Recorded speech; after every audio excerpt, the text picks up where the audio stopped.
Berbicara mendidik anak, kita membuat peraturan. Kalau salah dihukum, habis dihukum diancam dengan hukuman yang pernah kita lakukan. Nah, apa anak nggak terluka hatinya?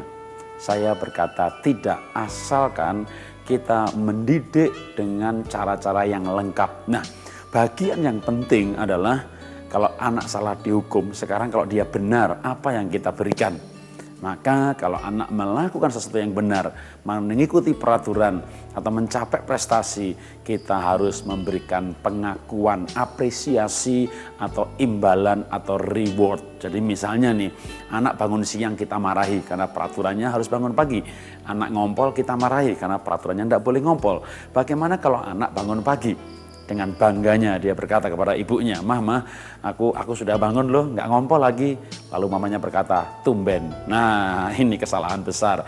Anak sudah capek-capek bangun pagi, anak sudah capek-capek tahan kencing, cuma dikasih tumben. Wah, ini kata haram dalam keluarga, kata haram dalam mendidik anak. Jadi jangan bilang tumben, berikan reward, berikan imbalan, berikan pujian, berikan apresiasi. Jadi waktu anak membereskan mainan, anak bangun pagi, anak mengerjakan PR, anak tidak mengompol, maka katakan anak hebat, kamu anak mama. Nah, begitu dong anak baik, anak luar biasa. Jadi berikan dia pujian.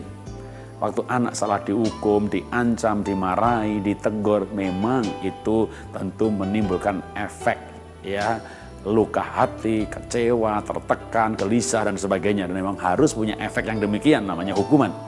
Tapi ketika dia benar dipuji, dipeluk, diberikan ciuman, diberikan hadiah, maka waktu berjalan anak mulai mengenal, oh kalau saya salah ditegur, kalau benar dipuji, fokusnya jelas demi si anak.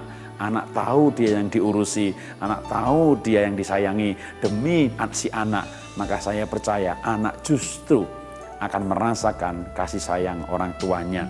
Jadi boleh menghukum, boleh mengancam, tetapi kalau anak melakukan yang benar, maka berikan dia penerimaan, apresiasi, imbalan. Imbalan tidak harus dalam bentuk barang atau hadiah. Imbalan yang termurah namun efeknya luar biasa adalah pujian, ucapan terima kasih. Atau sekedar sentuhan fisik, misalnya Anda peluk pundaknya, Anda tepuk pundaknya, nah anak mama luar biasa ya, anak papa hebat ya, atau berikan dia pelukan.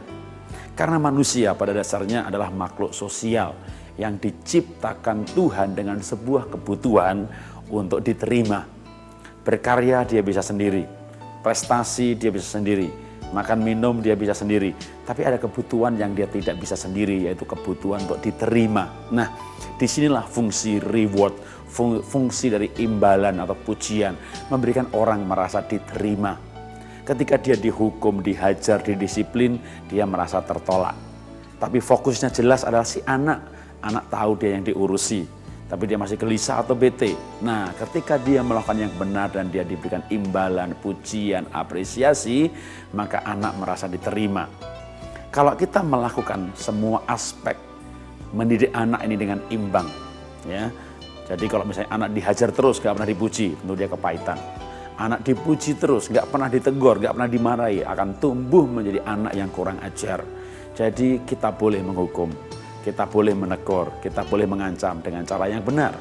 Tapi satu hal yang pasti tidak boleh dilewatkan adalah memberikan dia apresiasi, memberikan dia perhatian, memberikan dia pelukan, kasih sayang ketika dia melakukan hal-hal yang kita inginkan.